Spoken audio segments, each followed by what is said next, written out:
Pembahasan hari ini cukup panjang, jadi biar nanti tidak terlalu malam kita selesai. Jadi pada kesempatan terakhir ini di sesi ke-7, kita akan membahas mengenai perencanaan lokasi dan tata letak suatu fasilitas. Oke, nah pada perencanaan fasilitas atau tata letak suatu fasilitas ya, di sana ada beberapa hal yang menjadi faktor ketika kita mau merencanakan merancang sebuah fasilitas pada suatu proses bisnis ya. Nah, ada 5 hal setidaknya. Yang pertama itu kita harus menentukan lokasi dari fasilitasnya jelas. Lalu kita juga harus memikirkan bagaimana rencana site atau situsnya di mana. Ya, sebentar.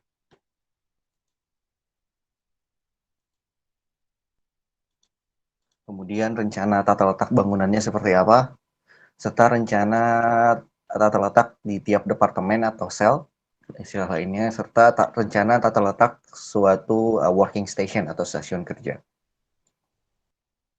Nah, untuk perencanaan lokasi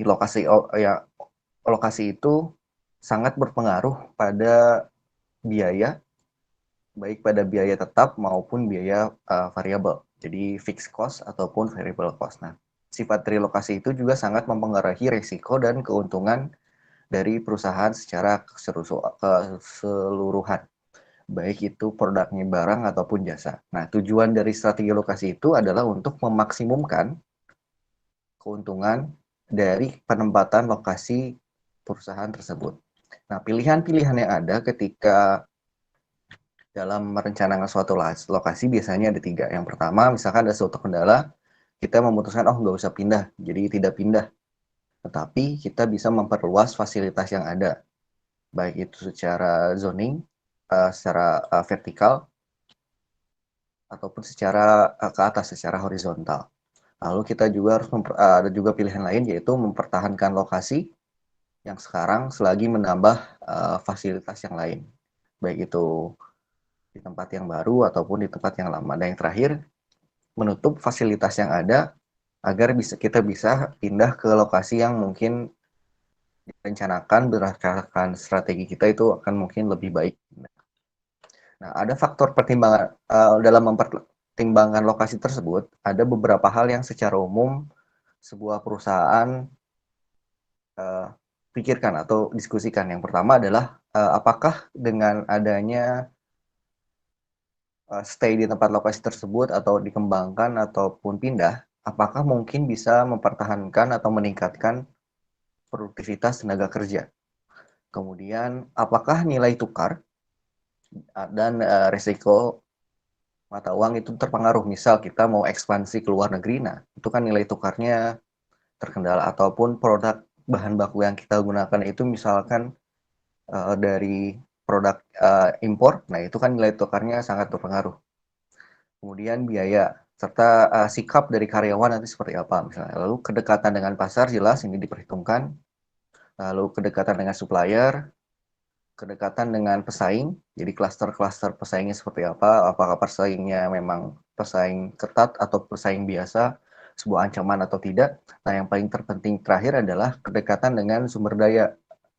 Biasanya itu terkait dengan PLN, misalnya sumber daya listrik atau bahan baku dari pembuatan kita, misalkan dari air ataupun pertanian, misalkan dekat dengan sawahnya atau perkebunannya dan lain sebagainya.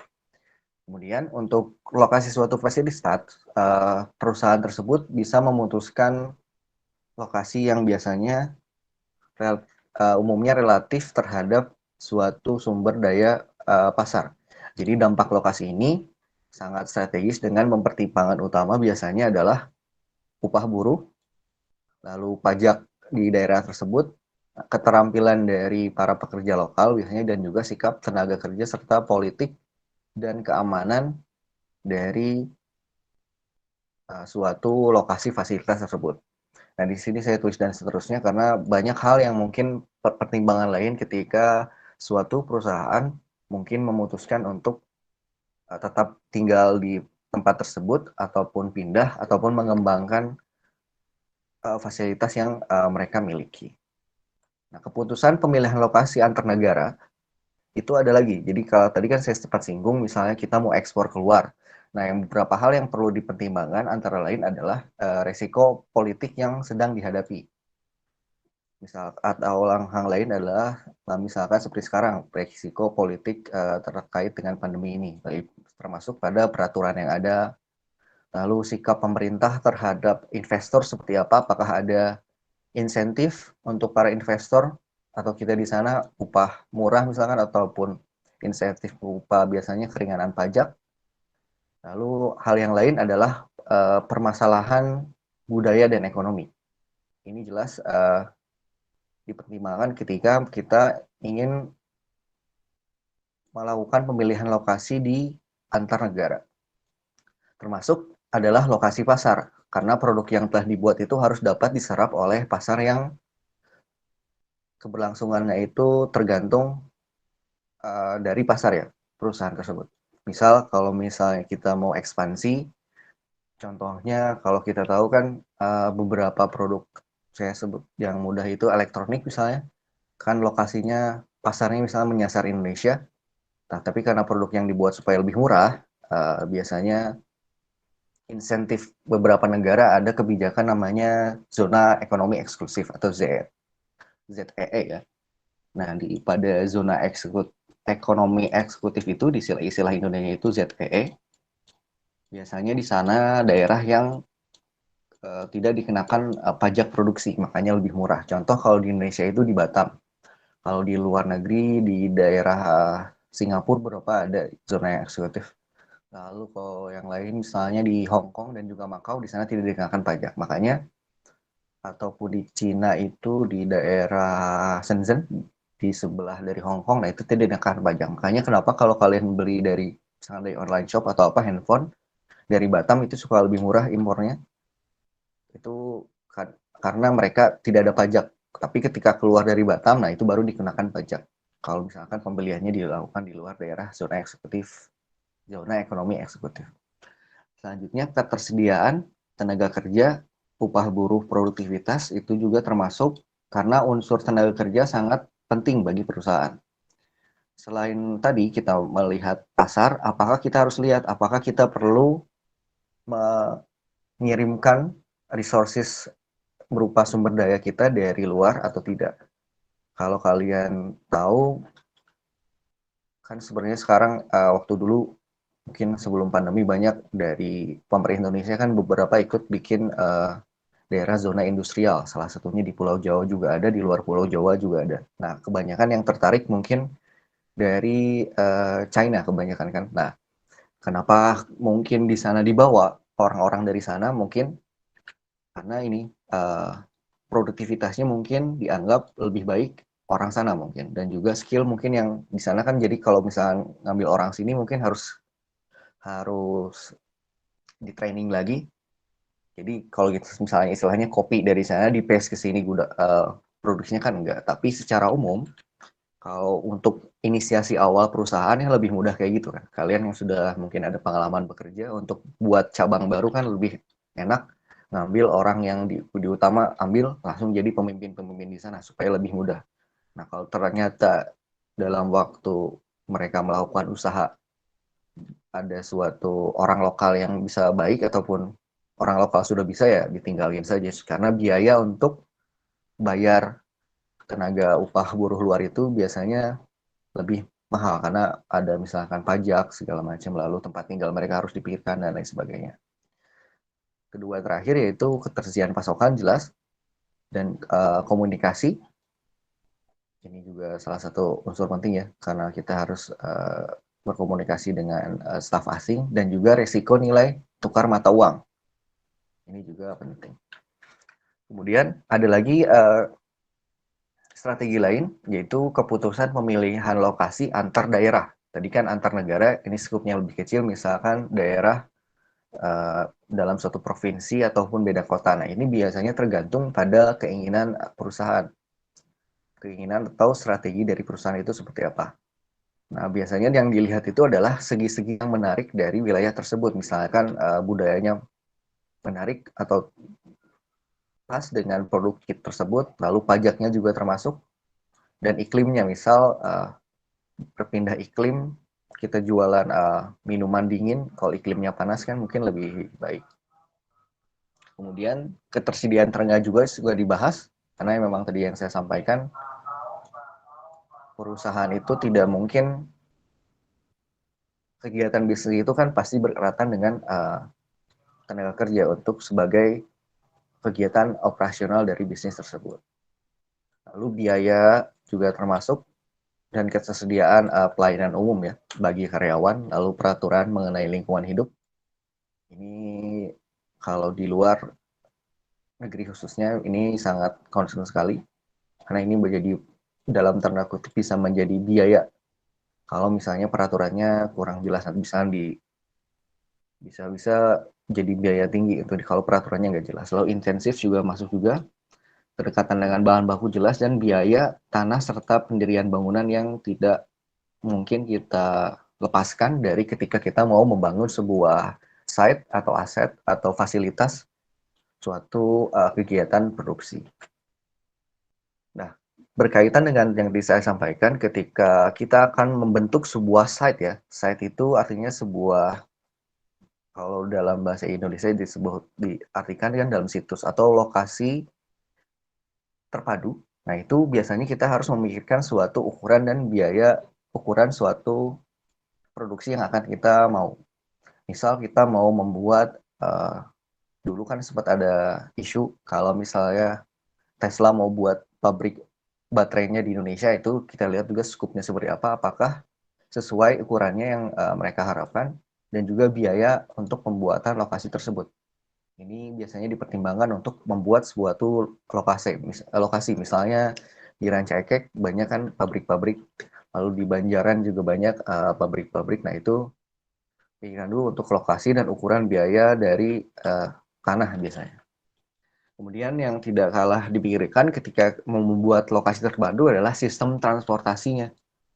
Baik itu udara, mau kereta atau jalan bebas, ini biasanya harus kita pikirkan apakah jalannya bisa lalu lalang truk dengan baik, jam berapa itu sepi, ataupun kualitas dari jalannya seperti apa. Kemudian pembatasan daerah juga diperhitungkan.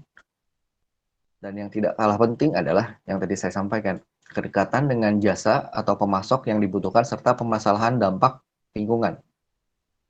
Jadi nanti tiba-tiba kita lagi beroperasi, banyak dampak lingkungannya, baik itu limbah, ataupun dampak limbahnya bisa bentuk cair, padat, ataupun gas, ataupun udara ya. Nanti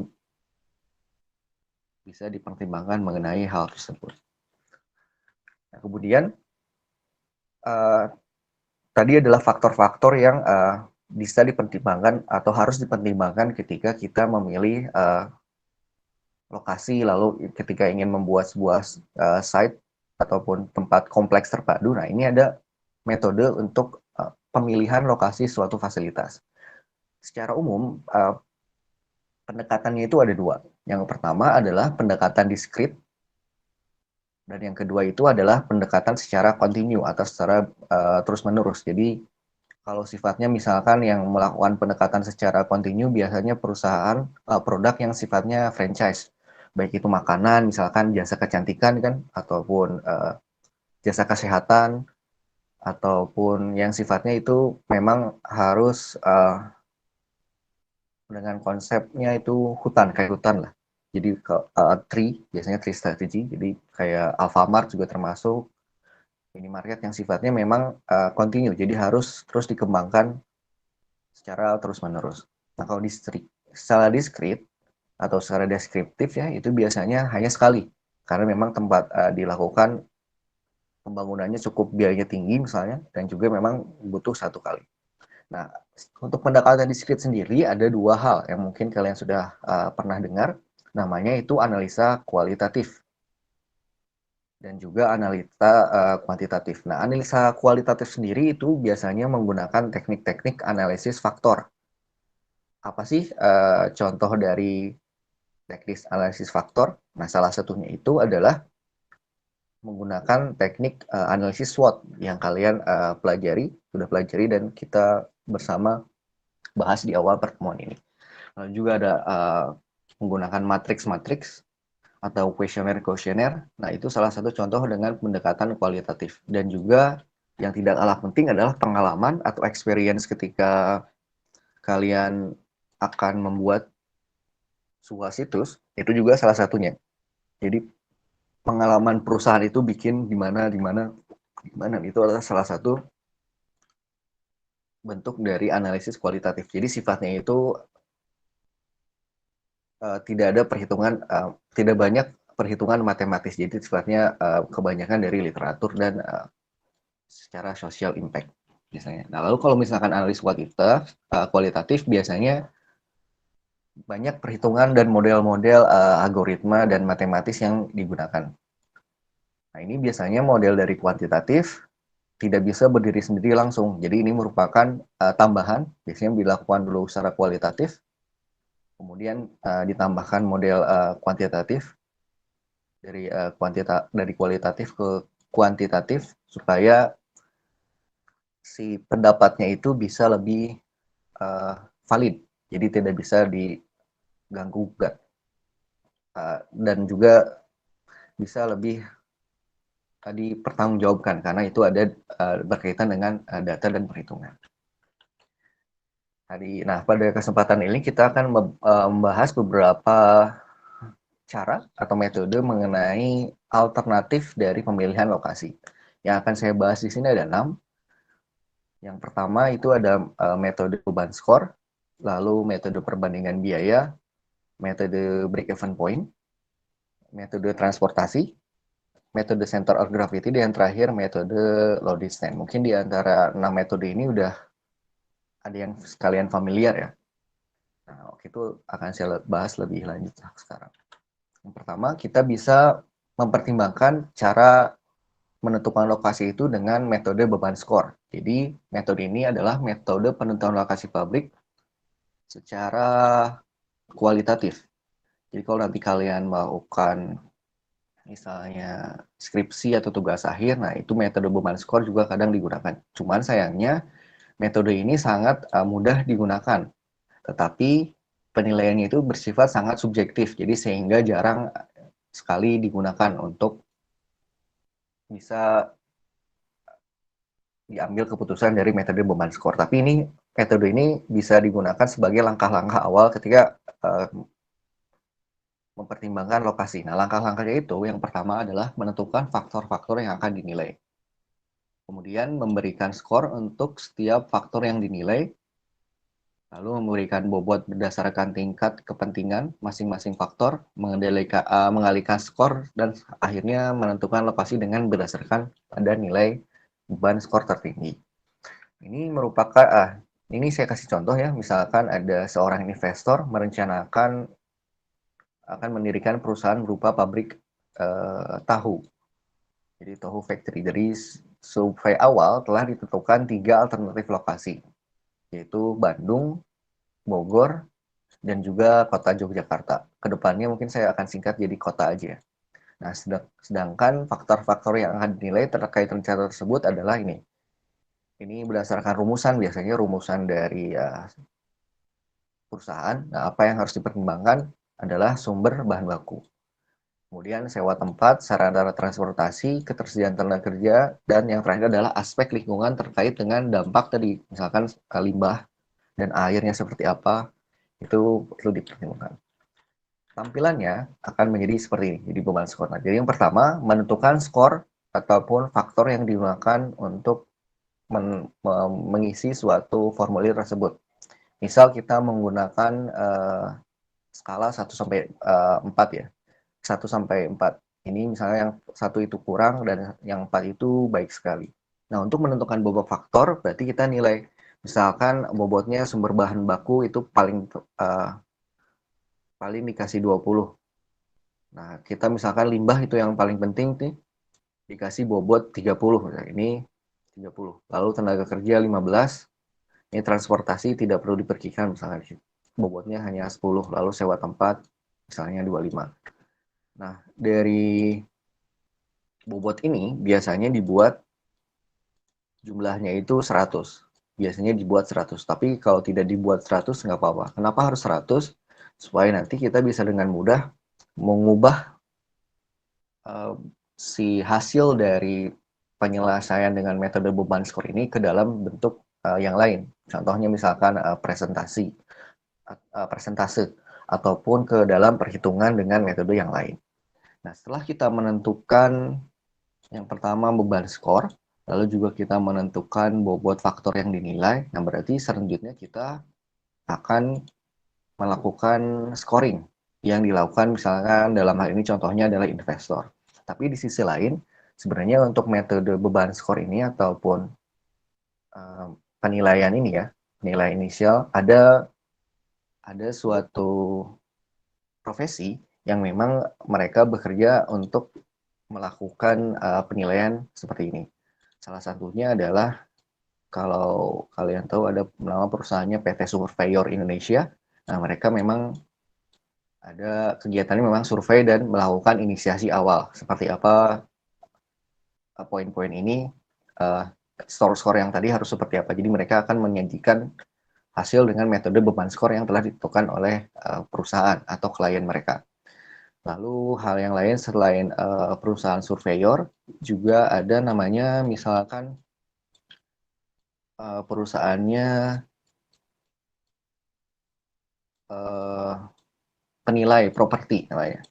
Profesinya ya, jadi sebuah profesi seperti dokter juga profesi kan. Lalu tukang cukur juga kan sebuah profesi. Surveyor Indonesia. Lalu yang kedua ini adalah penilai. Jadi nama pekerjaannya itu adalah penilai. Kalau di akuntansi itu kan ada ya perusahaan KPP, kantor akuntan publik, KAP, kantor akuntan publik. Nah, kalau di profesi yang terkait ini dengan penentuan lokasi ini ada namanya profesi surveyor. Jadi perusahaan surveyor. Lalu dia ada kalau penilai nama kantor usahanya itu di Indonesia namanya KJPP. KJPP. Jadi kantor jasa penilai publik. Nah, mereka bekerja untuk menilai. Nah, biasanya kalau KJPP itu mereka menilai tanah ataupun aset. Kadang kalau misalkan di sisi lain kalian mau jual rumah misalnya, lalu kalian ngajuin ke bank buat kredit misalnya ataupun jual rumah. Nah, ada yang datang itu bukan pihak bank sebenarnya biasanya. Pihak ketiga, pihak independen yang bukan kalian atau bank. Jadi mereka independen dan bisa menentukan nilai secara pasti. Nah, ini kedua profesi ini ada sertifikasinya. Jadi tidak semata-mata langsung aja ngasih. Tapi itu ada sertifikasi tingkat-tingkat yang mungkin bisa ambil. Oke. Nah, kita lanjut ke materinya. Jadi, setelah kita melakukan scoring oleh investor, baik pihak ketiga juga bisa digunakan. Nah, kita langsung membuat sebuah tabel yang jadi sumber bahan bakunya berapa gitu, lalu sewa tempatnya berapa, kita melakukan scoring. Kemudian ada hasilnya ya, hasil dari kita melakukan scoring dan survei. Selanjutnya, ini simpel jawabnya. Jadi tinggal tadi bobot yang ditentukan di sini, dimasukkan ke sini dalam tabel, bobotnya disimpan, lalu scoring yang tadi ya, ini 3 dari yang sini, dimasukkan 3, 4, sini, dan langsung kita kalikan. Jadi bobot dikali dengan skor. Hingga hasil kita lihat bobot tiap kota, baik itu Bandung, Bogor, atau kota Yogyakarta. Dari hasil ini, kita bisa lihat bahwa dari hasil analisis ini dan jumlah beban skor, kita bisa pilih bahwasanya lokasi yang memberikan bobot nilai tertinggi itu berarti adalah Bogor. Nah, mungkin untuk inisiasi awal ketika kita mau menentukan lokasi, kita bisa pilih Bogor. Untuk terkait dengan case ini yang merupakan ingin membuat sebuah pabrik tahu. Oke. Itu untuk metode pertama. Lalu untuk metode kedua, ini adalah ada metode dengan perbandingan biaya. Sama seperti yang tadi, tapi yang perlu kita pertimbangkan adanya biaya tadi. Di rencana produksi ini, misalkan contoh ini, rencana produksi ditetapkan pada jumlah 50 unit dan 1.200 unit. Jadi perusahaan tahu ya contohnya tadi. Sebanyak ini. Lalu Permasalahannya adalah tentukan lokasi yang sebaiknya dipilih dengan mempertimbangkan total biaya.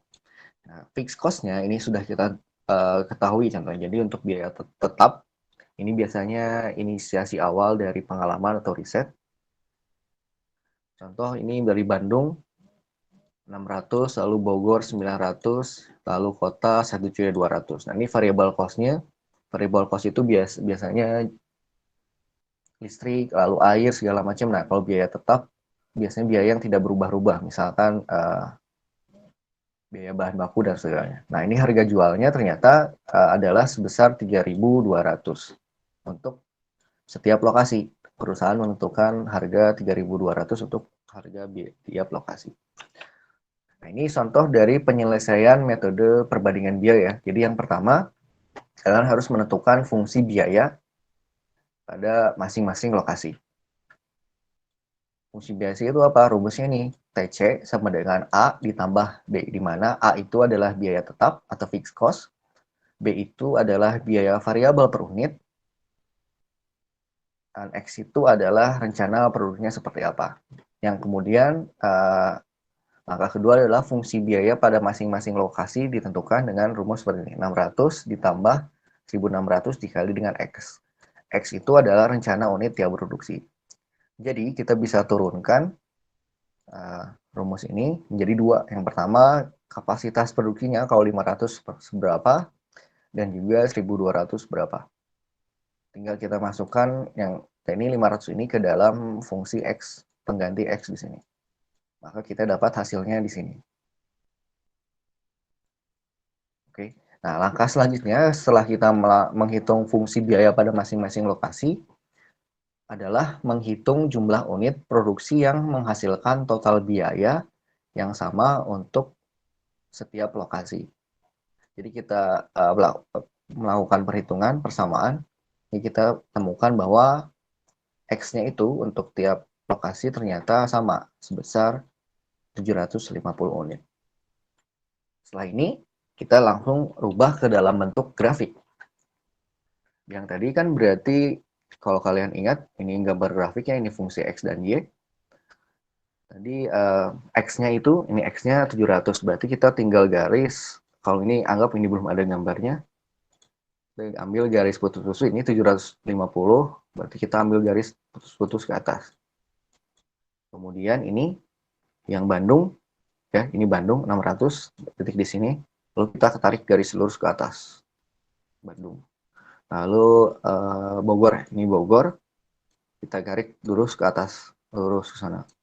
Terus ini yang terakhir kota Yogyakarta, kita ini ambil tarik lurus ke atas. Nah, ternyata titik pertemuannya di sini, karena titik pertemuannya di sini, berarti kita bisa ambil langsung tarik garis lurus ke sini, di 1.800. Nah, jadi jika kapasitas produksi antara 500 dan 700, maka alternatif A-nya adalah Bandung yang terbaik dengan total biaya terendah. Jadi ini ya, kalau misalkan dari sini, tadi kan 500 sampai segini, berarti kita tarik ke atas, mana sih yang paling ini? Ini adalah Bandung. Kemudian kalau kapasitas produksinya diperkirakan antara ini, 750 sampai dengan 1.250, maka lokasinya adalah kota yang dipilih. Ini ya, karena kota di sini. Lalu kalau kapasitas produksinya pas aja udahlah 750, berarti tiga-tiganya bisa dipilih. Jadi ini adalah titik impasnya atau titik maksimal produksi di tiap tempat. Oke. Nah, yang terakhir ini juga masih metodenya masih mirip dengan yang tadi. Ini kita menghitung dengan metode break even point atau metode titik impas dalam bahasa Indonesia. Ini biasanya juga dihitung kalau kalian mau berbisnis, jadi biaya menghitung berapa biaya modal dengan biaya harga jual. Jadi BIP merupakan salah satu metode yang dapat digunakan untuk menganalisa alternatif pemilihan lokasi untuk mencari pabrik yang paling optimum. Dalam hal ini adalah optimum dari pengeluaran juga pendapatannya optimum, sepadan gitu. Nah, kemudian dengan metode ini kita bisa mengidentifikasi biaya variabel dan juga biaya tetap serta membuat grafik di kedua biaya ini untuk setiap lokasi sehingga dapat menentukan alternatif mana yang biayanya paling rendah. Pendekatan grafiknya kalau tadi kan dengan biaya. Nah, kalau misalkan dengan BEP ini, pendekatan grafiknya itu memberikan kisaran jumlah di setiap lokasi yang dapat dipilih. Jadi bisa disimpulkan bahwasanya BEP adalah titik di mana total pendapatan itu sama dengan total biaya. Cara perhitungannya, cara menghitung BEP itu ada 3 tahap. Yang pertama menentukan biaya tetap dan biaya variabel, seperti tadi perhitungan dengan biaya ya. Lalu kita melakukan plotting atas biaya untuk setiap lokasi. Lalu yang ketiga kita akan memilih yang mana lokasi yang totalnya itu paling rendah. Ini contohnya langsung. Nah, ini untuk break even point contohnya seperti ini ya. Jadi kita sama seperti tadi. Kalau tadi kan 750 dengan tingkat biaya rendah. Nah, kalau ini perhitungannya antara total revenue atau profit dengan total cost itu kimatnya sepadan. Jadi ini pendapatan yang didapat, ini biaya yang mungkin keluar. Jadi grafiknya nanti secara umum seperti ini. Di mana pengalihnya itu adalah penjualan, faktornya, dan juga X-nya itu adalah unit yang dijual. Jadi secara matematik rumus BEP bisa kita simpulkan bahwasannya BEP itu sama dengan fixed cost sama dibagi dengan 1 dikurangi variable cost dibagi dengan S. Ini merupakan penurunan dari ini. Kita langsung lanjut aja ke contoh soalnya ya. Nah, dari contoh yang sebelumnya, di contoh di atas, maka dapat kita hitung besarnya BEP pada masing-masing lokasi. Misal tadi kan sudah diketahui fixed cost-nya berapa, lalu harga jual per unit tadi sudah ditentukan pada metode yang sebelumnya. Biaya juga ternyata ini adalah biaya variabel per unit pada tiap lokasi. Kemudian dari sini kita bisa menghitung namanya marginal income sebesar 1.600, ini 1.200 dari 2.400. Rumusnya yang ada di sini ya. Nah, dari sini kita sudah melakukan BEP, perhitungan BEP dari ini. Jadi BEP lokasi Bandung ini 600.000. Ini ya, fixed cost-nya 600.000 dibagi dengan biaya yang kita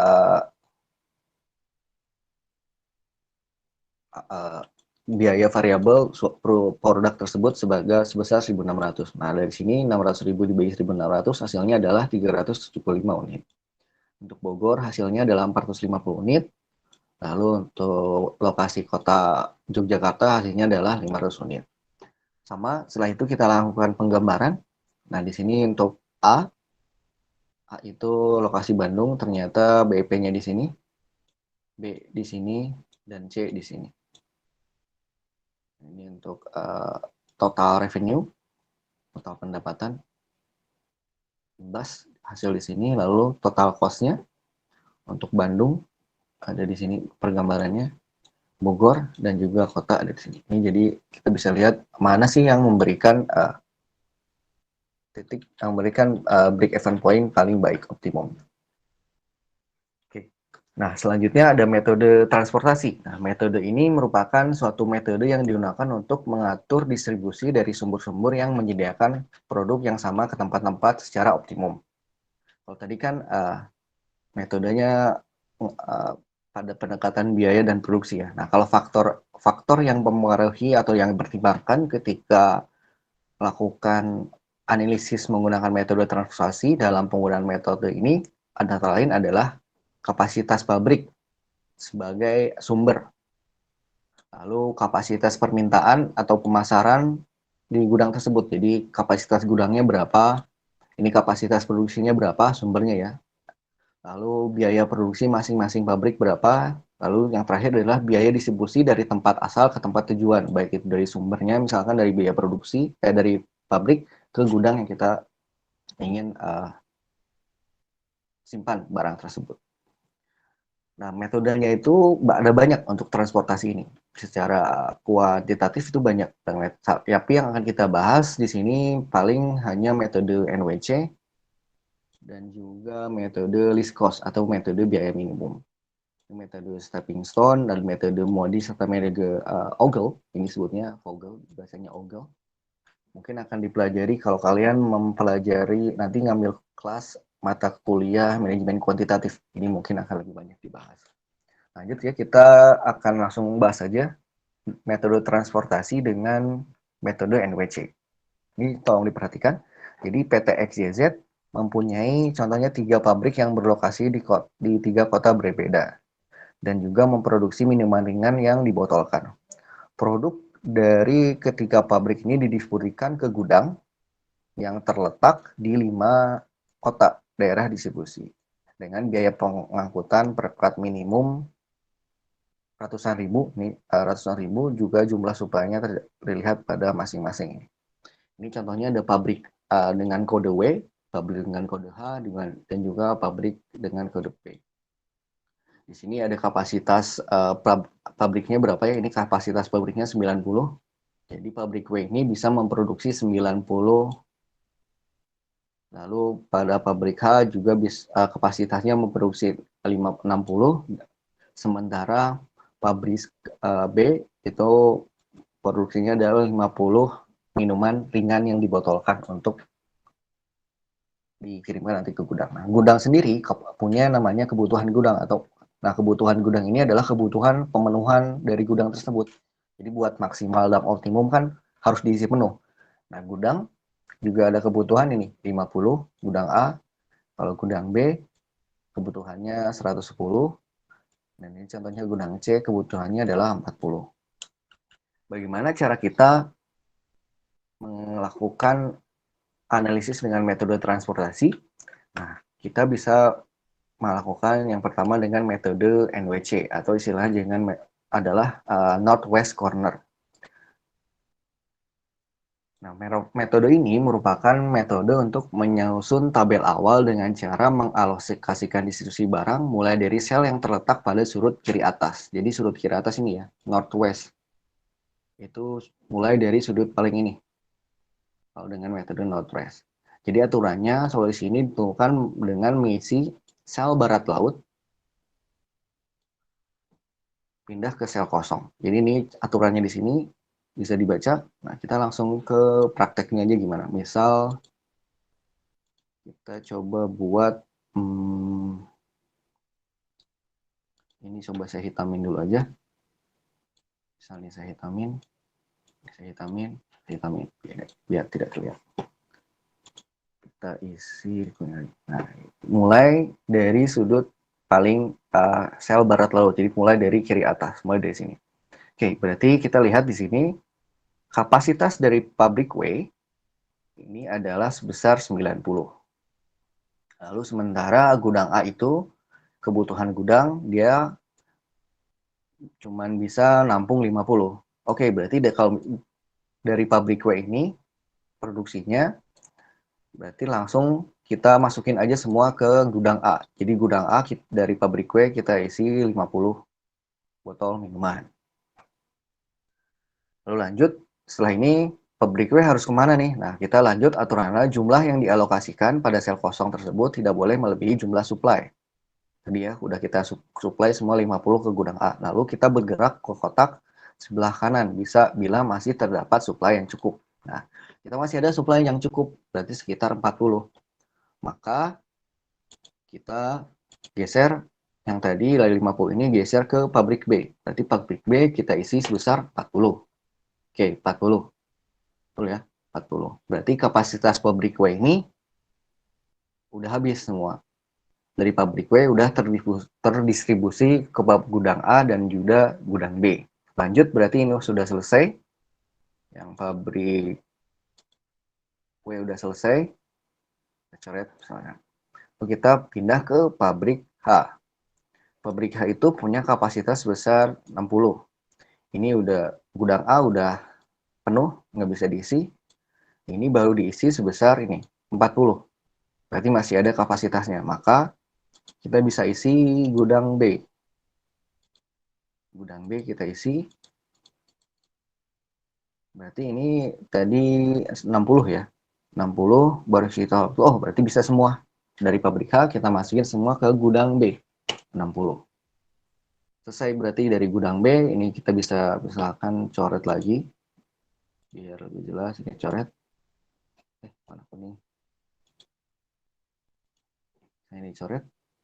Ini udah selesai. Beres dari W udah terdistribusi, H udah terdistribusi, berarti tinggal pabrik yang P. Pabrik P punya kapasitas sebesar 50. Sebentar, baterainya habis.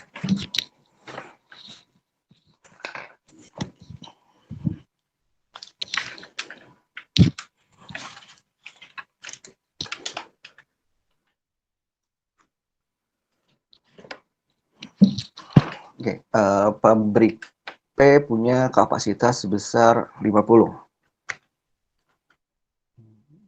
Oke, udah kecas. Nah, berarti kita distribusikan P ini ke B dulu, karena B baru terisi nih, 40 ditambah dengan 60, itu berarti 100. Mereka masih punya limit untuk gudang mereka sebesar 10. Berarti kita masukkan ini 10, nah terakhir yang udah kepenuhin, terakhir ke gudang C. Sisanya ke gudang C, berarti masuk ke sebesar 40. Nah, kita bisa jumlahkan di sini, berarti kebutuhan gudang udah pas, berarti semuanya pas. Yang 200 berarti sudah optimum.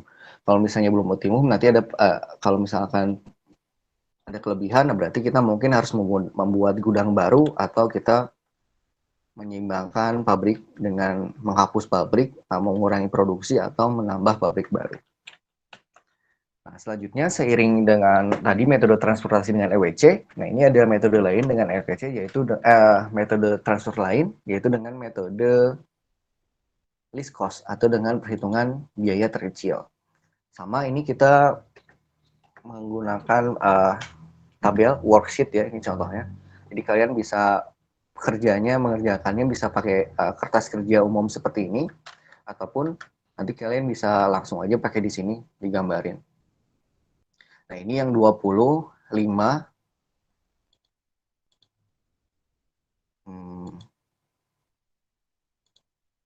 ini 25 8.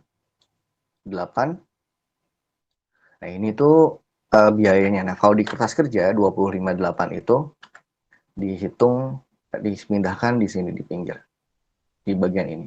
Ini adalah biayanya. Oh ya, terakhir kita bisa menghitung biayanya dari tadi. 50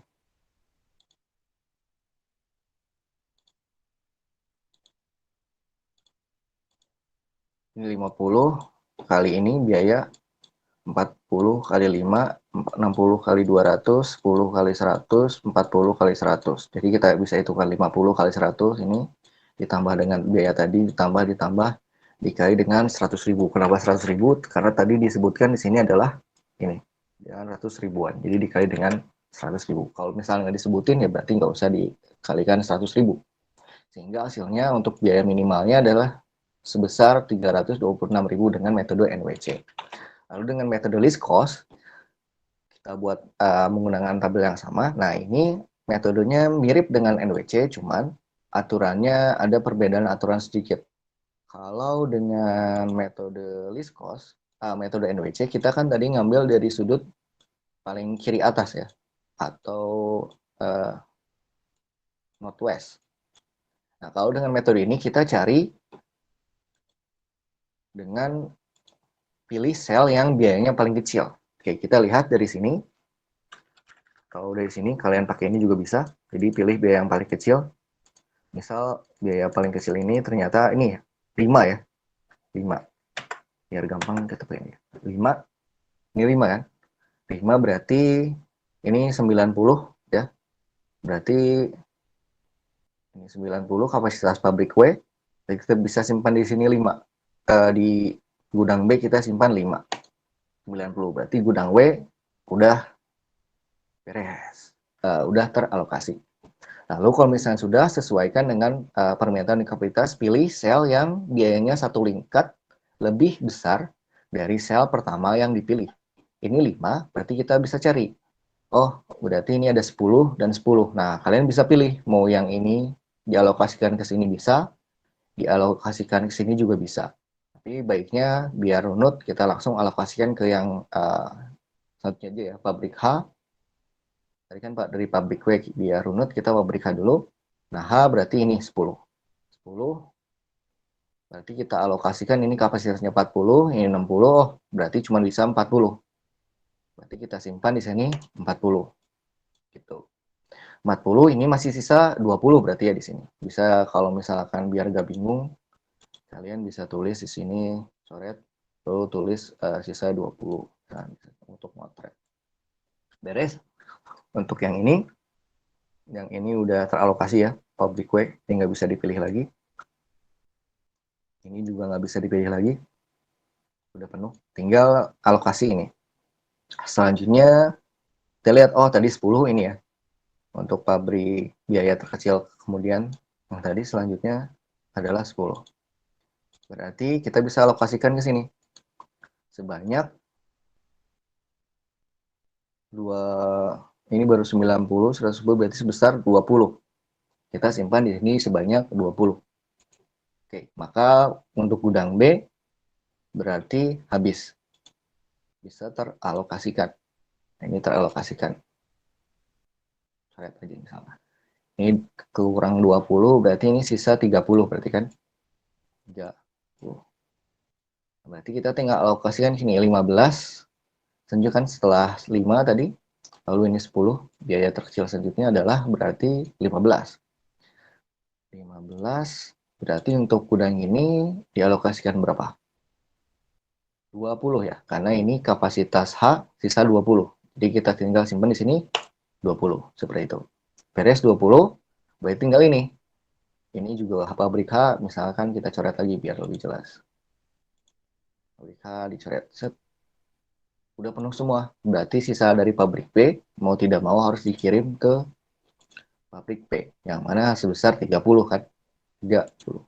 Jadi alurnya seperti ini, misalnya kita hapus, berarti hasilnya jadi seperti ini. Kita hitung, ini 20, 20, 50 pas, 90 tambah 20, 110 pas, ini tambah 40 pas, ini 90 alokasi semua udah, ini alokasi semua udah 60, ini alokasinya semua udah 50, berarti pas semuanya 200. Beres?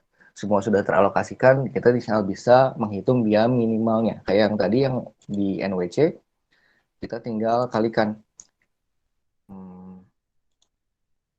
20 ini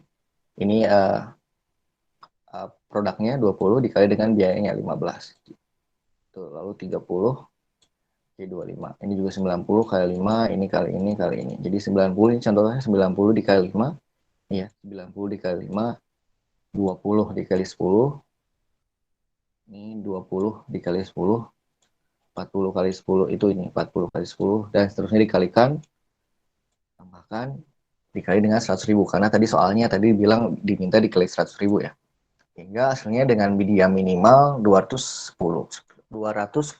Oh, lantas mungkin kalian menjadi ini kan dengan biaya minimal sebesar 210.000. Terus ini dengan metode NWC 326.000. Nah, ini pendekatan juga beda. Tergantung dengan faktor yang tadi. Misal kita mau bikin konstruksi penyelesaian metode transportasi ini dengan bikin satu jalur. Kita mau bikin jalur yang sejalan. Jadi satu mobil aja. Jadi misalnya satu mobil dari pabrik W ngangkut ke gudang A, lalu dari gudang A beres ke gudang H gitu satu jalur. Ini juga bisa berlaku untuk metode misalnya case-nya air, misalkan menggunakan air, transportasi air ataupun rel. Nah, ini bisa penyelesaiannya dengan metode ini ya. Kemudian kalau misalkan NWC dengan metode terkecil jelas kita ingin mencari metode terkecil. Kalau misalnya kita bisa ngaclok-ngaclok ataupun sifatnya misalnya bisa nggak pengen satu jalan. Oke, jadi seperti itu. Sampai di sini ada yang kurang jelas. Nah, ini contoh soal. Bisa kalian coba kerjakan di sini. Ini contoh soal sebagai latihan. Ini nggak ada sebenarnya. Ini udah saya share ya PowerPoint-nya ya.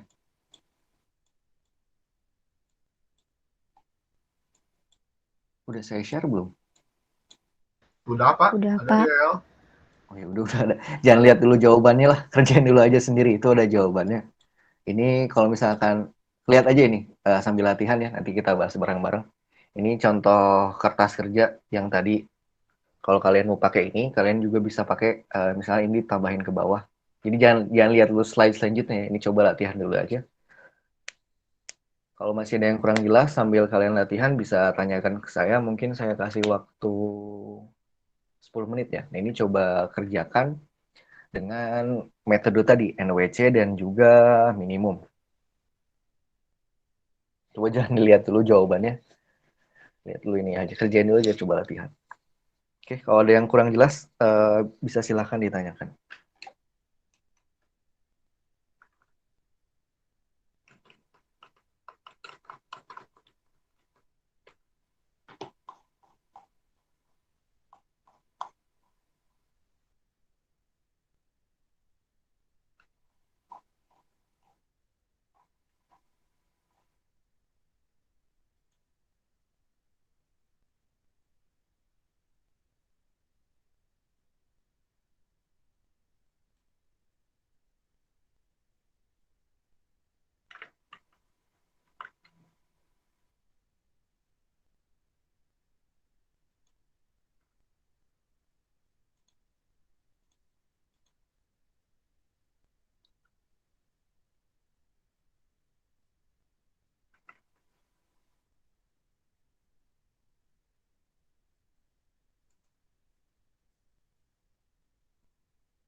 Pak, ini pakai metode Northwest, Pak? Eh, Coba kerjaan aja dua-duanya dulu. Pakai Oh, Node.js, selesaikan, terus pakai minimalisasi juga selesaikan.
Ada yang udah selesai?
Sebentar ya, saya mau ke toilet sebentar.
Oke, ada yang udah selesai, mau coba menjawab dengan menggunakan working sheet.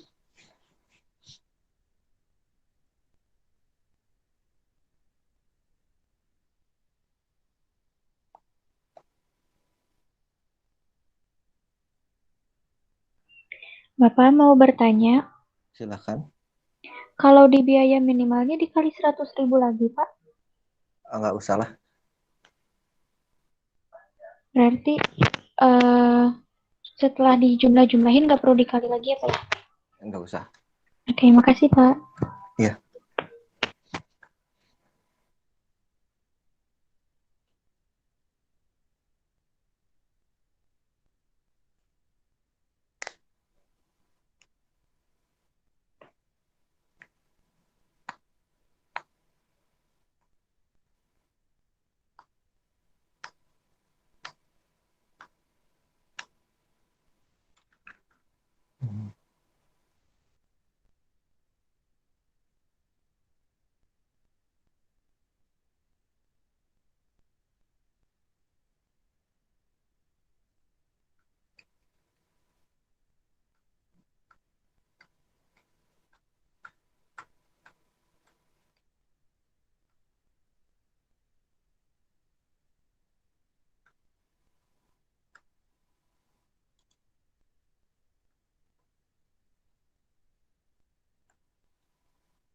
Oke, yang NWC-nya pasti udah selesai kan?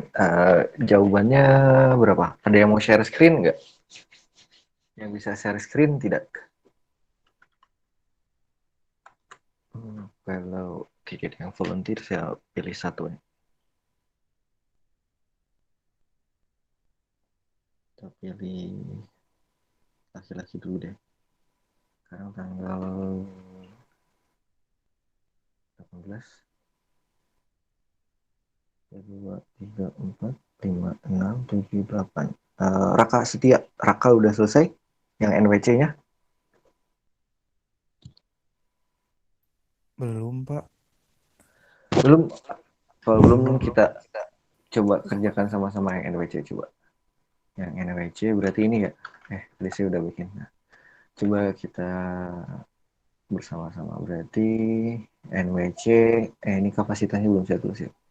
Ini 800, 600, 600. Raka ngitungnya pakai ini atau di Kotret biasa pakai tabel gini?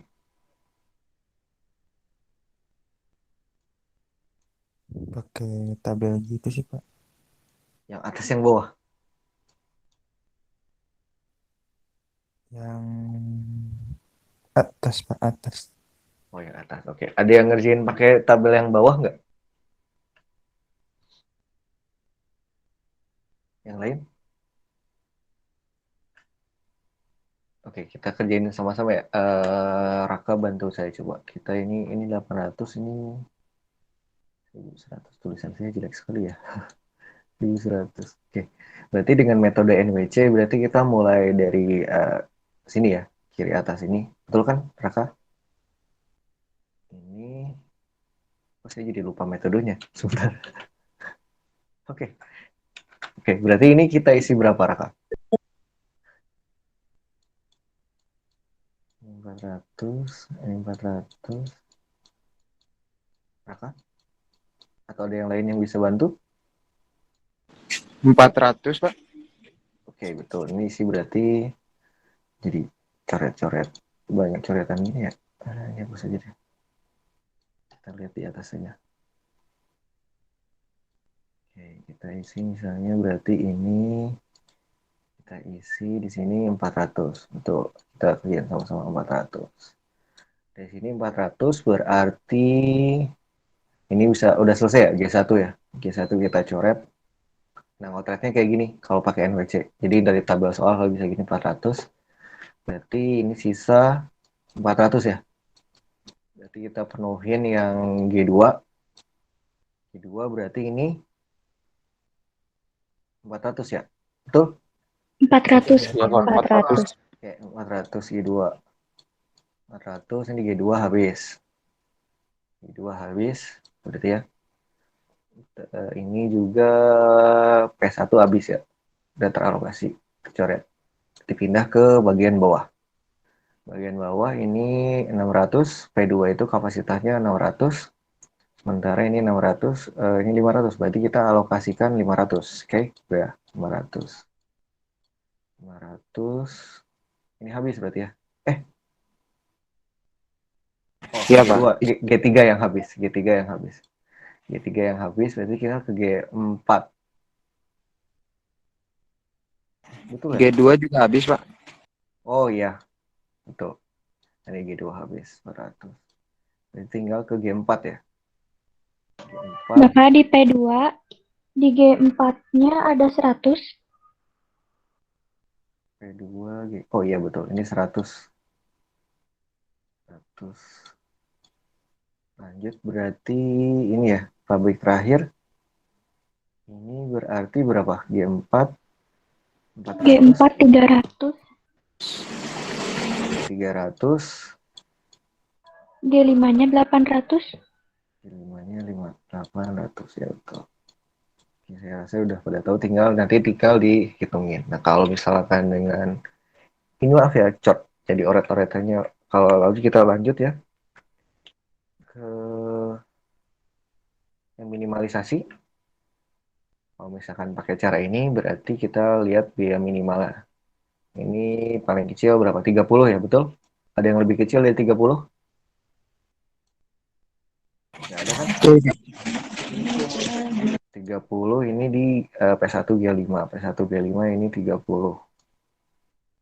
30 kita alokasikan semua ya, 800. Kita semua alokasikan 800 di sini. 800. Lalu ini ada yang kecil lagi, selanjutnya berapa ya? 40 ya? 40, Pak. 40 ini. 40 di titik yang ini. Ini 40. 40. 40 kita lihat ini 600. Butuhnya 400. Berarti kita alokasikan 400. Ini habis. Ini sisa 200. 200. Lalu yang selanjutnya 40 lagi ya. Ini. Ketiga 40. Ketiga G2 40. Kita alokasikan berapa ini? 1100. Berarti 400 lagi ya. 400. Ini habis. Terus selanjutnya 60, banyak sekali 60. Nah, ini bisa kita pilih. Kita mending pilih yang paling atas dulu biar gampang.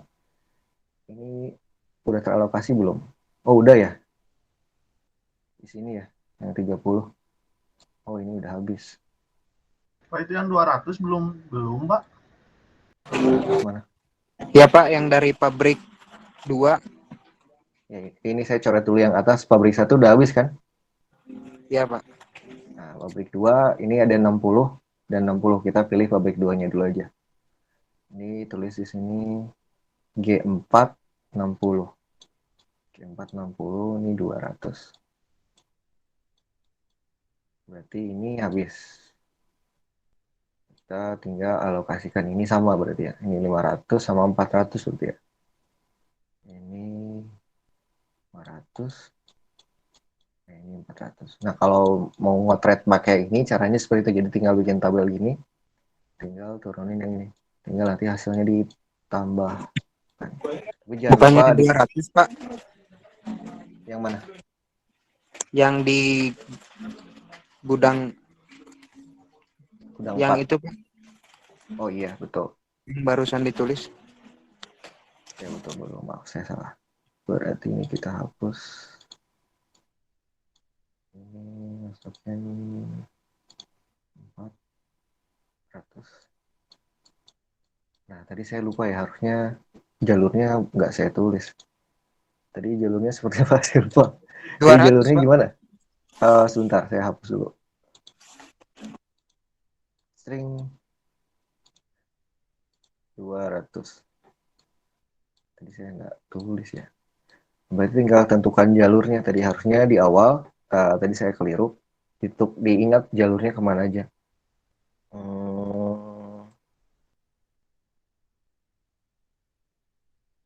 Oke, warna hijau deh. Tadi saya ingat saya pertama dari sini ya. Malah hitam.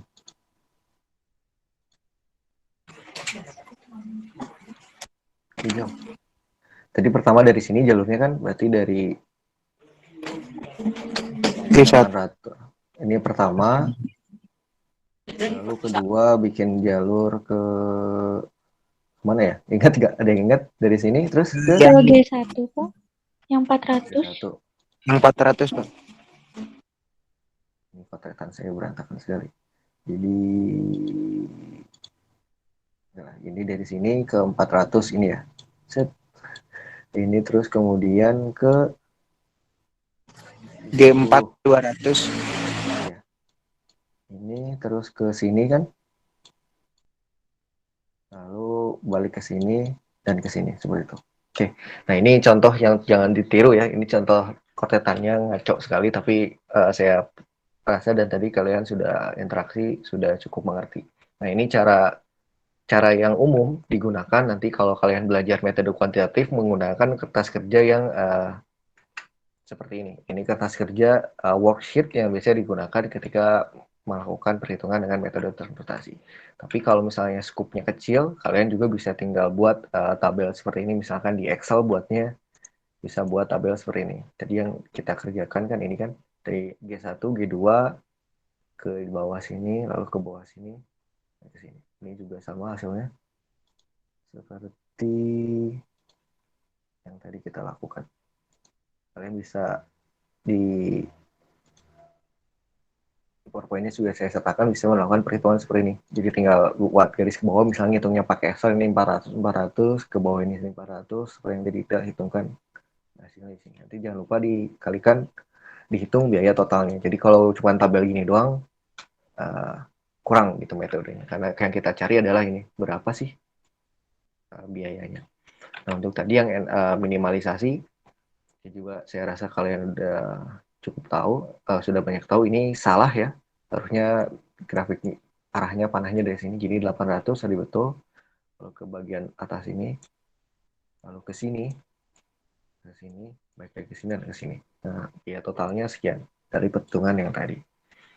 Oke, jadi jangan lupa tadi sertakan juga arah panahnya seperti contoh yang benar ini dengan NWC. Kalau bisa ketika metode biaya terkecil juga disertakan arah panahnya supaya lebih jelas. Oke, ini adalah contoh dengan kita kalau mau menentukan lokasi dengan metode transportasi.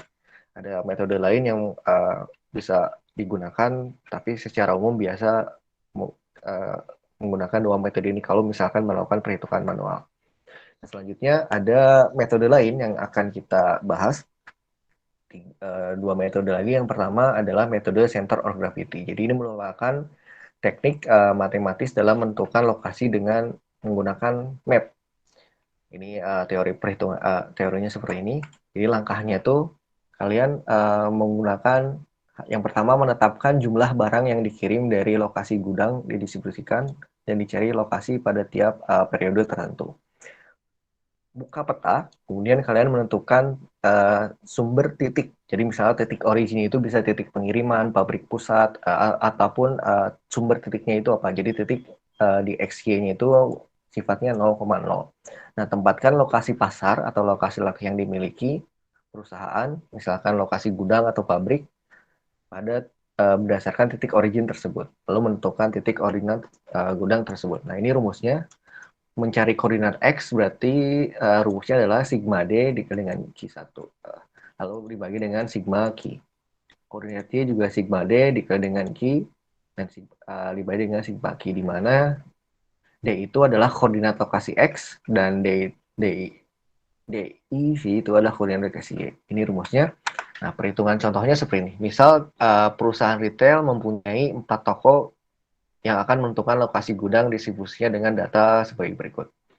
Nah, ini data ini didapat dari koordinat peta. Jadi kalian buka map, misalkan ini titik asalnya di sini adalah headquarter atau titik misalkan pusat atau pusat distribusi ataupun apapun lah itu bisa ditentukan titik asal yang mungkin nggak berubah-ubah. Nah, ini titik D, F, E, dan G itu adalah titik koordinat dalam peta tersebut. Jadi dari sini tinggal kalian garis ambil diagram X dan Y seperti itu. Maka dari diagram tersebut ditemukan koordinat ini. Koordinat 30.10 X-nya 90,110 untuk E. F itu 130 kali 130 kan sama. Lalu G 460 dari 60,40. Ini berdasarkan perhitungan ini. Ini jumlah barang yang dikirim. Tujuannya mudah ditentukan. Nah, ini adalah perhitungan koordinat ya. Misalkan tadi kita mau menghitung berapa, di manakah kita harus menempatkan misalkan gudang baru dengan adanya jumlah barang yang dikirim ke sini. Teorinya misalnya seperti itu. Di mana sih tempat yang pas buat kita menentukan gudang baru contohnya, karena ini ada pengiriman barang dari sini, misalnya pusat produksinya. Nah, perhitungannya seperti ini. Jadi koordinat X, bagi kita mencari koordinat X-nya, rumusnya adalah dari ini 30, ini X ya, ini X, X, X, dan X. X ini dikali dengan jumlah unit ini, jadi 30, si deltanya, sigmanya 30 dikali 2000, lalu ini juga 90 dikali 1000, 130 dikali 1000, 60 dikali dengan 2000. Oke, 30 hingga kita ini ya. Lalu bawahnya ini dikali dengan jumlah barang yang dikirim. 2000, 1000, 1000, 1000, dan 2000. Ini. Maka hasilnya kita dapat koordinat ini. Untuk koordinat sumbu X-nya. Sebesar 66,7. Berarti sekira di sini. Lalu untuk koordinatnya sama. Tinggal yang tadi kan kita mengalihkan X dengan jumlah barang yang dikirim. Nah, sekarang Y dikalikan dengan jumlah barang yang dikirim, lalu ditambahkan ya deltanya. Saya lupa ini delta. Oh ya, delta. Namanya delta. Astagfirullah. Ini delta kalian jumlahkan, kemudian bagi dengan jumlah barang yang dikirim. Maka kita akan menemukan sumbu titik Y-nya, berarti sekitar di sini. Maka untuk hal ini, jika perusahaan retailer ini ingin menentukan lokasi gudang distributor yang baru, bisa ditentukan di sini supaya nanti bisa lebih optimal mengirimkan barang-barangnya. Ini contoh dengan metode center of gravity.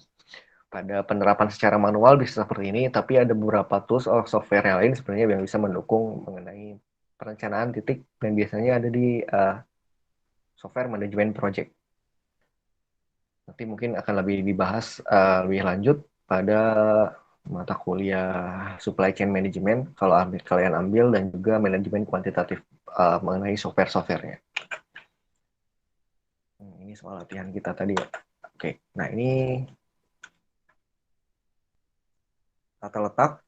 Terakhir adalah bagian tata letak. Jadi tadi misalkan sudah menentukan gimana cara menentukan fasilitas, site, lokasi, di mana posisinya. Nah, sudah ditentukan posisinya, berarti hal yang paling kita udah dibangun gitu kan, sebelum dibangun kita harus menemukan namanya tata letak. Nah, ini contohnya misal pada proses pembuatan roti. Jadi ini kalau kita lihat dari bagian depan, ini bagian counter, bagian customer ya. Nah, ini di back office-nya, di belakangnya, ini misalkan ada roti. Roti kita kirim proses pertama pemanggaman, misalnya cuma sebentar 11 detik. Ini pesanannya bisa dilihat ya di layar video. Lalu dia lihat yang dipanggang apa, lalu dikasihkan ke bagian perakitan, misalkan dikasih filler dalam donat atau roti, misalkan dikasih topping. Lalu yang ketiga, dikasih bumbu-bumbu atau memang diperlukan, hingga di bagian sini adalah proses pembungkusan. Lalu dikasih ke sini, di counter dalam bagian metal. Biasanya kan kalau misalkan di fast food juga ada kan, tinggal ngambil dagingnya di situ. Tinggal di bagian kemas oleh bagian pengemasan. Nah, beberapa hal yang dapat membantu dalam perencanaan layout atau tata letak itu adalah salah limanya. Ada beberapa hal. Yang pertama itu bagian atap yang cukup tinggi. Jadi hal ini memudahkan perusahaan ketika mereka mengatur penerangan dan juga sirkulasi udara. Kemudian gang-gang yang cukup besar, maksudnya itu gang itu jarak ya. Jarak misalkan kalau ini contohnya kan roti aja ya, tapi kalau misalkan dalam manufacturing, dalam produksi yang skalanya besar, Mungkin satu line itu bukan cuma satu, misalnya ini bagian sepatu, misalnya ini bagian sepatu merek bagian apa, ataupun mobil juga ya, seperti apa ini bagiannya dari. Nah, gang itu maksudnya alley kalau bahasa Inggrisnya bagian sini, bagian jarak antara itu. Gang-gang yang lebar supaya memudahkan arus barang dan juga manusia. Kemudian eh, daya tahan lantai dan bangunan yang sesuai. Kalau misalnya ternyata barang berat, berarti kan harus memilih lantai yang sesuai. Ataupun misalkan memang rawan licin, mungkin bisa dipakai epoksi mungkin, biar supaya nanti berdecit dan tidak licin misalkan. Lalu dudukan mesin yang fleksibel, yang penting untuk memudahkan perawatan dan pergantian mesin. Kalau misalkan di kegiatan manufaktur itu biasanya, kalau saya ambil contoh lagi produksi sepatu atau pakaian yang membutuhkan mesin jahit, kan biasanya mesin jahit ada berbagai tipe. Lalu misalkan perlu saat ini produksi dengan jarum seperti apa atau mesin tertentu, itu butuh pergantian. Dan yang terakhir adalah yang tidak kalah penting, adanya fleksibilitas untuk kondisi emergensi.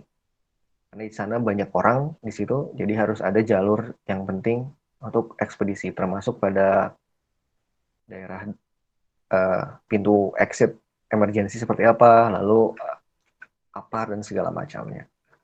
Nah, tujuan dari perencanaan tata letak, kenapa kita harus memikirkan ini juga selain menentukan lokasi atau site fasilitas, itu adalah supaya kita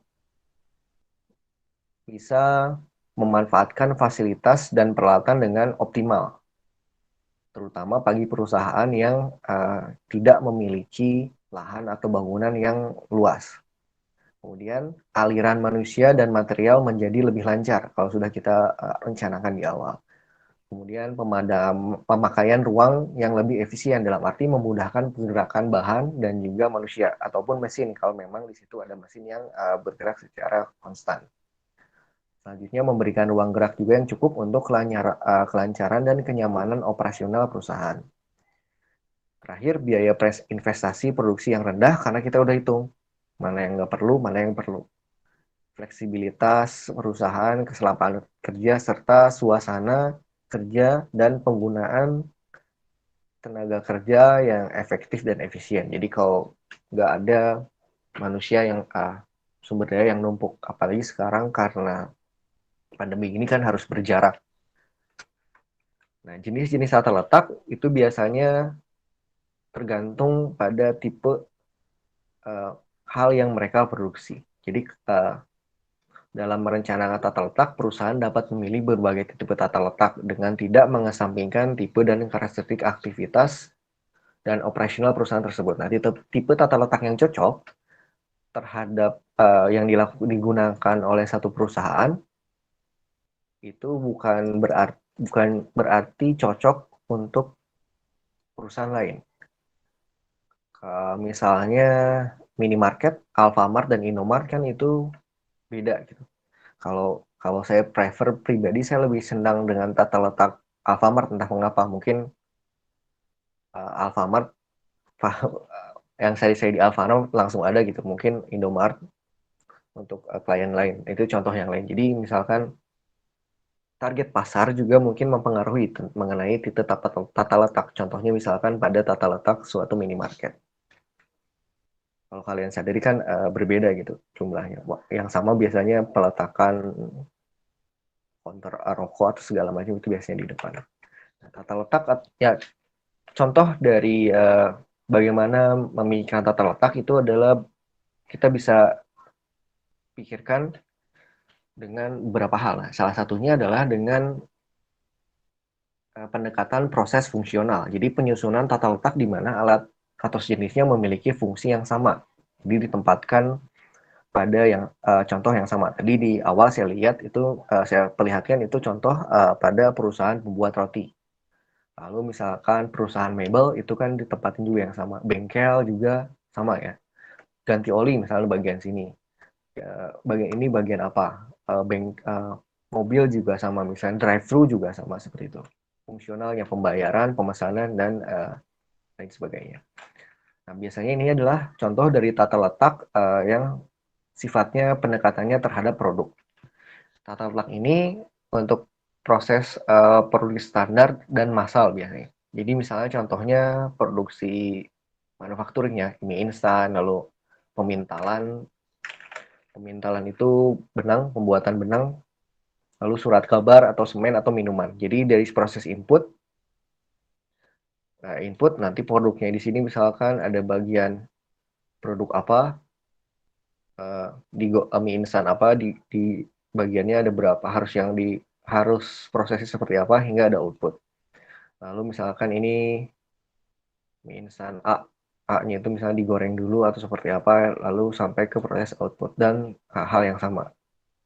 Kalau ini di skip ya dari A ke E, ini tergantung pada produknya. Misalkan ini kalau mie goreng harus ada bumbu kecapnya, berarti ini ada langsung ke D. Tapi kalau misalkan mie rebus misalkan kan tidak perlu dikasih kecap, dari D bisa langsung ke E. Nah, itu berdasarkan jenis produknya. Kemudian ada layout kelompok. Nah, ini contohnya itu di universitas, kalau kalian kuliah secara luring atau offline, itu biasa dipikirkan oleh pihak kampus bagaimana penempatan dari kelompok belajar tersebut. Juga tempat hiburan atau yang kalian kemarin sudah atau yang belum, itu ada bagian vaksin. Nah, itu contoh dari penerapan layout kelompok. Misalnya dari input, dari maksudnya kalian masuk ke A dulu, registrasi, misalkan setelah registrasi ke sini untuk dilakukan ruang tunggu. Nah, ini misalkan divaksinasi di sini. Setelah vaksinasi, kalian ke bagian D untuk ruang tunggu selanjutnya untuk menunggu sertifikasi ya, dapat sertifikat. Lalu kalian keluar ke bagian output. Itu contohnya untuk layout kelompok. Nah, sementara ini ada contoh lain. Jadi penggunaan layout posisi tetap, di mana pada letak jenis ini produk itu tidak bergerak, namun bahan baku yang datang. Nah, biasanya perusahaan yang menerapkan tata letak seperti ini memiliki karakteristik produk yang tidak bisa dipindahkan. Lalu ada resiko pemindahan, jadi perlu ketelitian. Nah, biasanya contohnya yang tidak bergerak ini misal bahan kimia, kan rentan digerak-gerakan. Jadi mereka yang datang, bahan bakunya datang ke tempat produksinya. Jadi semua datang, bahan baku datang, input apa diselesaikan dalam satu produk. Ataupun biasanya lab biasanya kayak gitu kan. Sampelnya datang ke tempat di mana tes tersebut dilakukan. Biasa kan laboratorium seperti itu. Karena tadi sifatnya ada resiko pemindahan dan juga perlunya ketelitian dalam memproduksi produk tersebut. Nah, yang selanjutnya ada perencanaan dengan metode line balancing, yaitu perusahaan yang menghasilkan suatu biasanya dibuat dari perakitan. Misal ini ada elemen kerjanya, misalkan merakit mobil contohnya, atau ada juga kalian produknya misalkan merakit furniture atau merakit telepon genggam. Nah, ini ada elemen kerjanya. Ini kalau tidak salah sempat saya bahas juga ya, mengenakan line balancing bisa kalian menggunakan teori PERT dan CPM pada manajemen project. Sudah saya bahas kan. Ini bisa ya, elemen kerja prasyarat yang mendahulunya ini kan satu, kegiatan elemen kerja pertama, ini merupakan nggak ada pendahulunya. Nah, ini 2, 3, ada pendahulunya 1, 2. Ini sudah sempat saya bahas ya kalau tidak salah di PERT dan CPM. Nah, ini metode line balancing juga bisa menggunakan hal yang sama dengan network pembuatan jaringan. Jadi langkah pertama mencari dulu pekerjaan dan menata elemen-elemen kerja seperti yang tadi di tabel sebelumnya dan mencari waktu setiap elemen kerja pada tabel. Kemudian menyusun precedence diagram atau diagram kegiatan pendahulu. Ini satu itu kegiatan pendahulu dari kegiatan 4, 5, dan 2. Ini 1, butuh 1, butuh 1. 2, 4, dan 5. 2, 4, dan 5.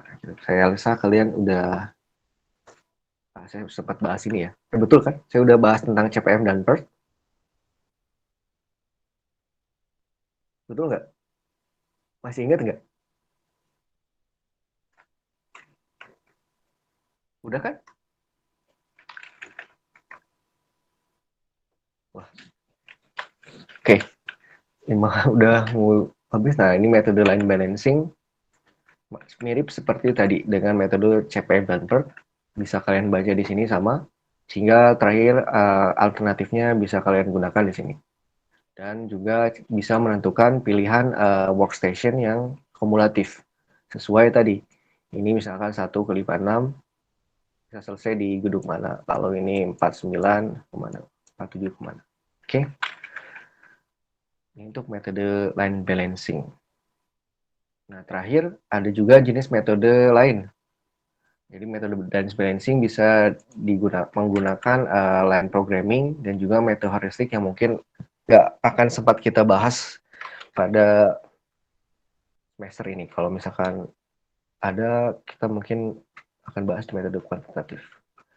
Oke, sampai di sini ada pertanyaan atau yang kurang jelas? Harusnya udah jelas ya. Udah kan? Kalian sudah sempat saya bahas tentang PERT dan CPM? Sudah, Pak. Oke. Saya yang waktu belajar mandiri. Oke. Ini juga udah jam segini.